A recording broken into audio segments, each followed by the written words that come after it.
Hey, welcome to another episode of Legion Elite Motorsports. I'm your host, Isaiah. And in today's episode is going to be the beginning of an interesting question, which is basically, is there an affordable engine swap? So, in this episode, I'm going to be showing you an engine I stumbled upon that actually can be a great option and a cheap one. Something that's very supported among Mitsubishi communities alike, the 4G63 and 4G64. So let's dive in. And here we are.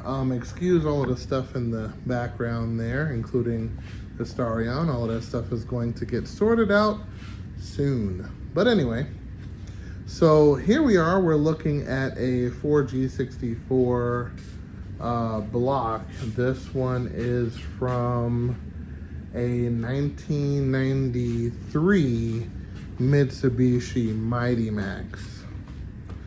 Dodge Ram D50, all of the above pretty much.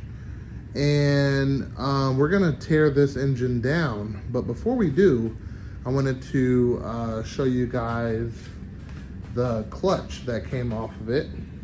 We took the clutch off to put it on the engine stand.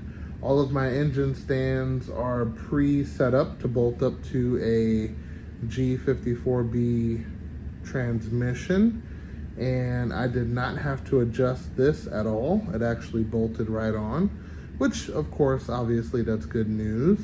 And let me show you the clutch that came off of it.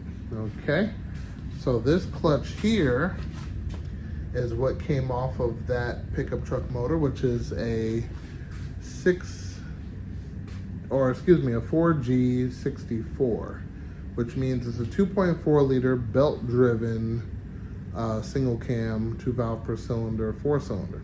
Now, if we take a look at a flywheel I have sitting over here, right at the bottom, this flywheel is 225 millimeter. Including the flex plate, or not flex plate, but the plate between the motor and transmission. I sized this up to this one, and it's 100% identical. So I took this pressure plate and put it on this 225 millimeter Starion flywheel, and it bolts directly on there. No modification, no nothing. So what this tells me is that this is pretty much the same thing as a 225 millimeter Starion clutch kit. So that means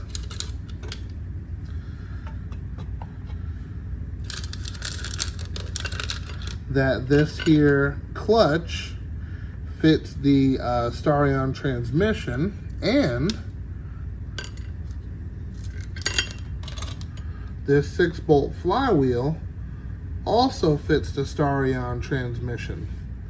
So that also means that with that information received, we can upgrade to a 240 millimeter flywheel and use the big boy clutch. So that gives us more power handling ability. And also, if you're looking up upgraded clutch kits, you might be able to get something like a twin disc for a first gen 6-bolt 4G63, and it should fit identically. In theory, haven't tested that out yet. But what we're going to do on this one in the future is we're going to put on the 240 millimeter flywheel and 240 millimeter clutch. So that's the first part. Let's get to the next part. So we're gonna take off the valve cover. Okay, 2 12mm screws, 10mm here. All right. This was actually a running motor, donated for experimental purposes to see if this could be a valuable asset to the StarQuest community for those who are either A, running out of parts, or B, don't have access to a clean standard block to continue their G54B journey. So, all right, got these out, and we probably got one more, bingo, right here. All right, that's a long one, okay. All right, and that is the single cam, all right. And then we're gonna take off the valve cover. This thing looks brand new. Look at that. That looks good. This was actually a running engine that was taken out to put a 2.6 in a pickup truck. So go figure. So basically what we're gonna do here is we're gonna take the timing accessories off, take the pulley off at the bottom, and we're gonna loosen up this belt, and we're going to start taking off the head, see what we're working with. So let me grab some tools and we'll be right back. All right, so first things first, we're gonna take loose the 4 12mm bolts on the crankshaft, and what that's gonna do is that's gonna take just the crankshaft balancer off and leave the actual bolt here in. So, gonna finish taking the rest of these loose, and we're gonna take this balancer off. Okay, so we're gonna take these just like that. And of course, you know, with a couple taps, this should be able to pop right off. It's a little rusty 2-piece balancer.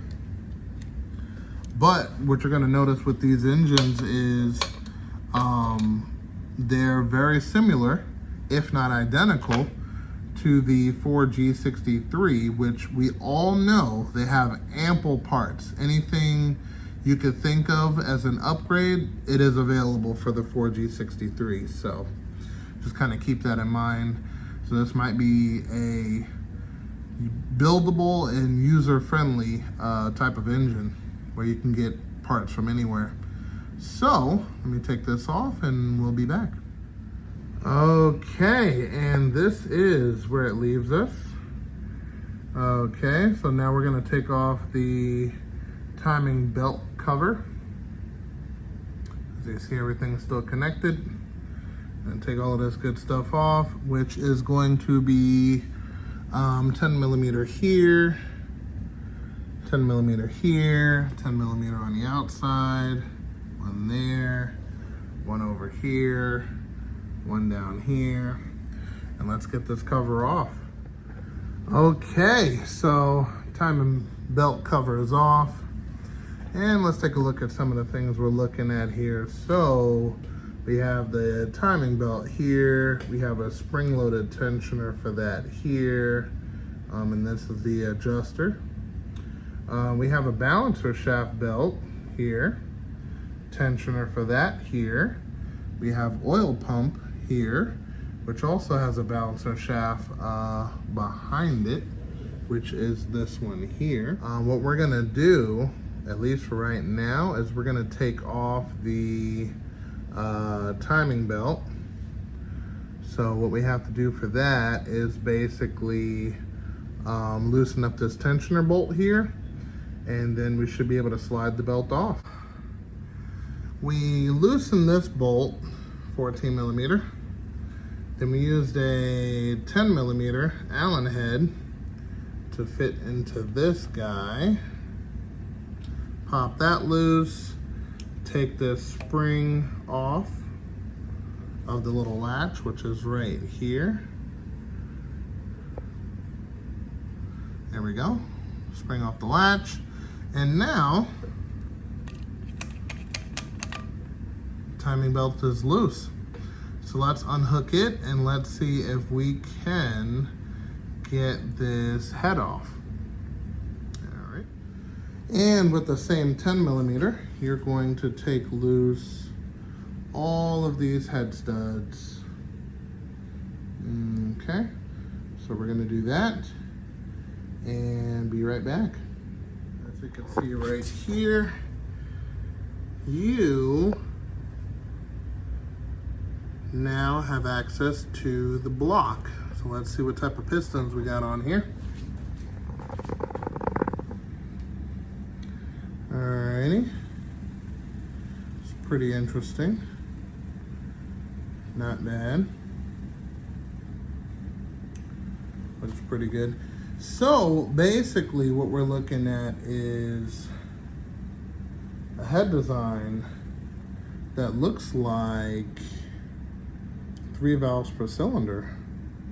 1 dip here, 2 dips over there. Odd, nonetheless. This is what we're dealing with as far as the block. Factory cast pistons. The walls look flat out amazing. They look pretty much brand new, which is great. And we're gonna peel this head gasket off of here. And before we continue disassembling, we're not gonna be using this head. Now you can, if you want, you know, you can go ahead and use some forged pistons and rods and have at it, you know, have fun. It will work. But we're gonna turn things up a little bit by changing the head. So let me show you guys what bolts on to this block. And here we have the head that we're going to put on there. Oh yes, that is right. A 4G63 head. Yep, and I'm talking about a direct bolt on, I kid you not. So let me tell you a little bit about the first and second gen and the reason why they went with a smaller port on the intake side as opposed to the big port. So this is the smaller port, or narrow. And the reason they went with this one is because they actually had better airflow and better velocity, which gave you great bottom end and a great top end. And the first gen, these holes are almost double the size, if you can imagine that. And they basically were terrible at bottom end, but extremely well at top end.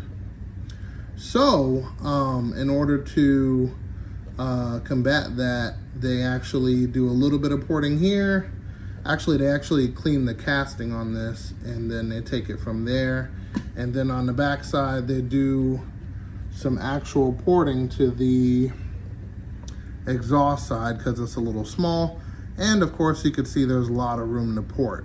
So 4G63 head. First, what we're gonna do is we're gonna take the gasket that we just took off of the block and we're gonna match it up to this one. So here's the gasket. We're gonna take it and boom. As you can see, everything, let me turn it straight, everything matches up. So this is the head we're gonna use. So just for kicks and giggles, we're gonna put this head on there so we can see the ending result.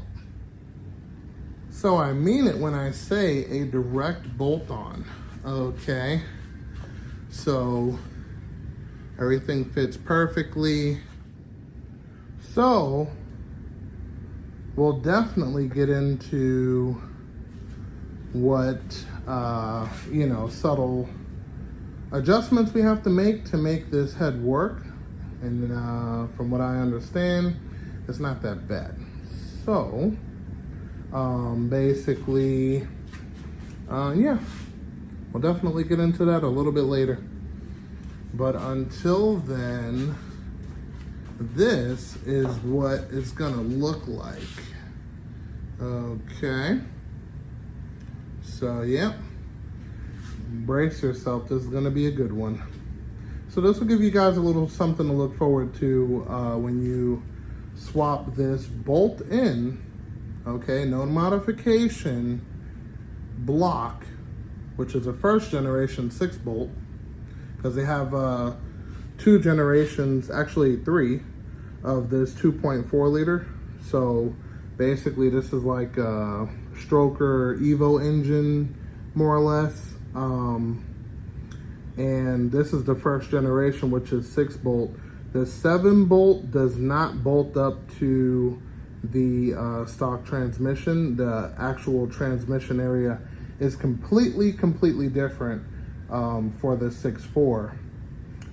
For the 6.3, there's, I want to say 4 different variants. And the one that works for our cars also is the 80s variant. So I don't have that one on hand to give you guys a demonstration, but this one here will definitely do the job. So let's take some more of this apart and see what we got. Wow, that was exciting. Didn't mean to jump ahead like that, but I definitely think this will help a lot of people out, especially depending on what part of the world you're in. But anyway, we're going to talk about a couple of things about our transmission on the 2.6 in general as we take more of this apart. So what we're going to do from here is we're going to take off the water pump. We're going to take out the balancer shaft here and the balancer shaft here. This whole case here is the oil pump, so we're gonna have to take off the oil pan and the oil filter housing and keep all of that, keep it stacked aside. But in the meantime, we're gonna talk about the Starion transmission. Okay, so it's a very stout unit, the Starion transmission, but it has its weaknesses. This engine is easily able to put out whatever horsepower you want, technically, of course, if you build it properly. This one, I'm only going to do rods and pistons in the future. I don't have any of that stuff currently, so we're not going to get into that right now. But we're also going to select a turbo, of course, in the range of power that we're looking for, things of that nature. But it's gonna get fun. This is something you guys are gonna wanna keep tabs on. It's gonna be pretty spaced out also, which is gonna be sad, but sometimes it has to be like that. But the stock transmission can handle good power, especially the 88 and 89. One visible difference is the belly pan on the transmission is thicker, lessening the twisting force from the engine. Now, this is a 2.4 liter, which still has a good amount of torque. Don't get it twisted, but not as much as the 2.6 liter. Obviously, 2.6 versus 2.4. Anyway, so the transmission itself, if you have the 8889, let's kind of go from there. The 8889 can take easily 500 to 600 horsepower. But here's the thing, because this has lesser stroke, this one's able to go higher RPM. Stock red line of a Starion transmission is 6,000. And not very often do these cars get that high in RPM. Mine does, a couple of other people's cars do, but if you're on a stock computer, You may or may not, depending. So I say that to say that the transmission does not like high RPM.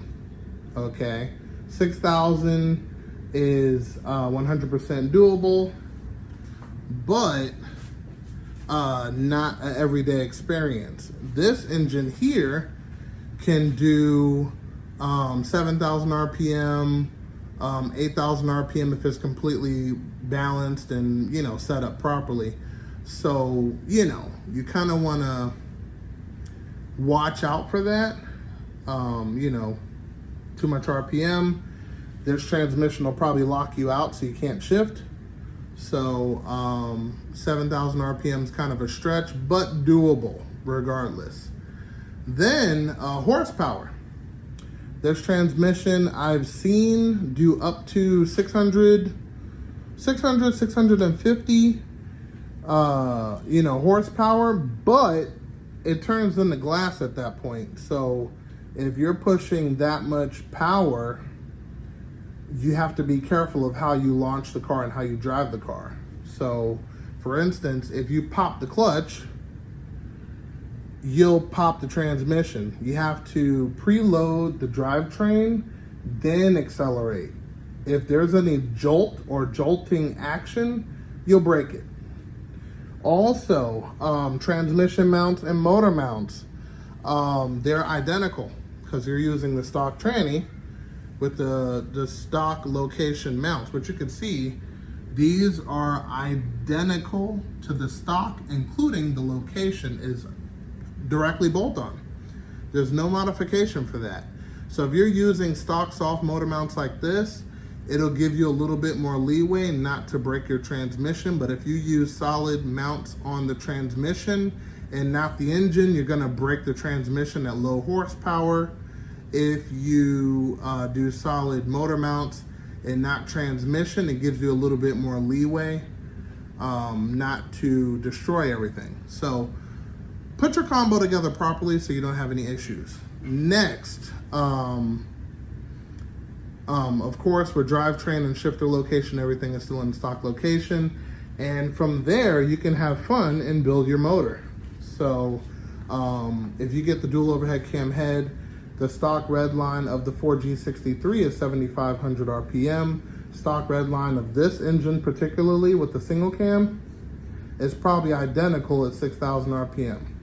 65, 6,000, same area, pretty much. But all motor versus turbocharged is a night and day difference. But I just wanted to go on a tangent a little bit just to give you guys a heads up. This is a bolt-on application, but not something for you to go crazy with unless you plan on changing your transmission out in the future anyway. So you could be happy at 700 horsepower, maybe even 800 horsepower, but the torque cannot exceed 6 or 650. So keep that in mind when you're building this motor. All right, let's take this stuff off. Okay, so I wanted to touch bases on some of the stuff here. Water pump, that comes off easy. There's a rubber grommet right there. The pulley up front with this big bolt right here. That one is going to be a little difficult depending on how old the engine is and stuff like that. But what I ended up doing was putting on 2 flywheel bolts in the rear and putting a torque or, you know, like a pry bar right in there. And I was able to get that guy out. So basically your crank will go together exactly like this. Has a keyway so you can't get it wrong. Alrighty. Find your keyway, there we go. That one goes there. Then this one goes here. Points to the timing mark, right? And then you have your final pulley, which goes on like so. There we go. And that's how it goes together. So what we're gonna do now is we're gonna take this stuff off. Like I said, this is the oil pump here. This is the balancer shaft here. Okay, you can keep them if you want them. Make sure to line up your timing marks for both of these. And that being the oil pump, because it's connected to the gear in here. So you line that up to that guy. But this is a 2-to-1 ratio, so you see how it doesn't want to stay in position. See? So you go twice around, then it falls right into position. You see that? It's a little old, but trust me, you'll definitely be able to feel it. So that's important if you're gonna keep your balancer shafts. I am not, so this doesn't matter for me. So, yeah, let's take all of this off. Let's take more of this apart. Next, what I would like to do is take down the oil pan, then take this oil pump housing off and take it from there. So, let's do it. Okay, so we got the oil pan down. That is definitely gonna need some baffling, 1000%. It has a nice clean slope, but yeah, a little baffling won't help. It's got some in there, should do pretty good, but yeah, we'll see what we could do for improvement. Next, everything here is looking good, nice and clean. Forge rods, got a forge crank here. Oh yeah, we're definitely gonna get into that, but before we do, I'm gonna finish taking off this cover and take it from there. Okay, so we have the oil pump housing out with the pickup tube and all of its goodness. And you can see the balancer shafts there. And because of this design, you could really see how this gasket here is so important, because if this gasket fails, you pick up no oil. So that's interesting.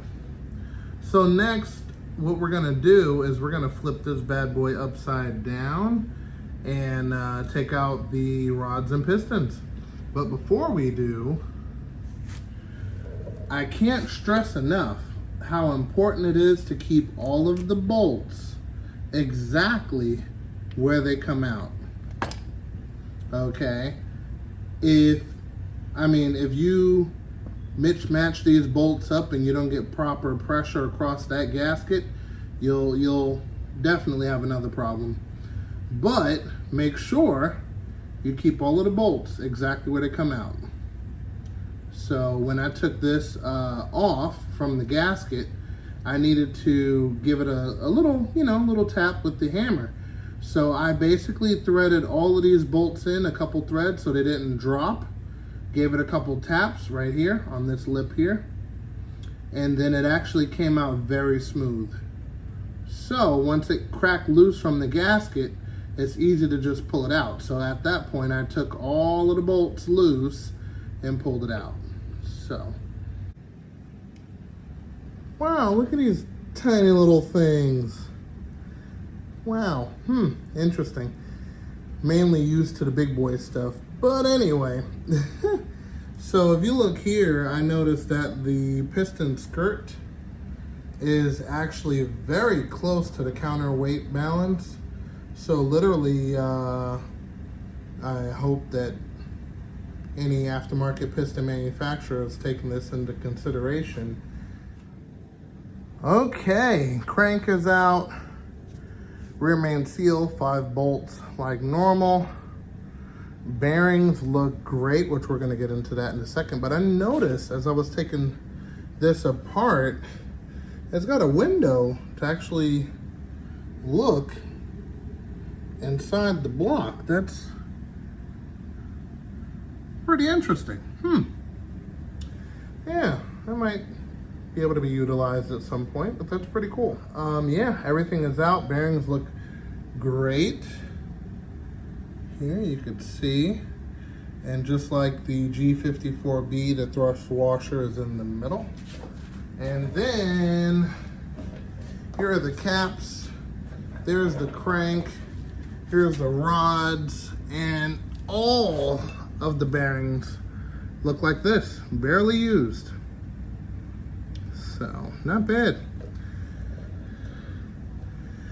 Not bad. So, let's take a look at the crank. Looks perfect. As you can see there, 6.4. So you don't get it mixed up with any other crank. And that's pretty simple there. All right. And we're gonna call it an episode right there. Now that the engine is completely torn apart, we can now start ordering some parts, and we're also going to clean up that block. We're gonna get that brought to a machine shop that could do some hot tanking. And then we're also gonna add the new color to the plain block and kind of take it from there. So yes, next time we start working on this, we'll give some more updates. Very valuable stuff. So until then, guys, I hope you enjoyed. If you're new here and this is the things you like to watch, definitely consider subscribing, hitting the bell icon for updated notifications. And until then, I will see you guys next time. Knowledge is power, guys. Remember that.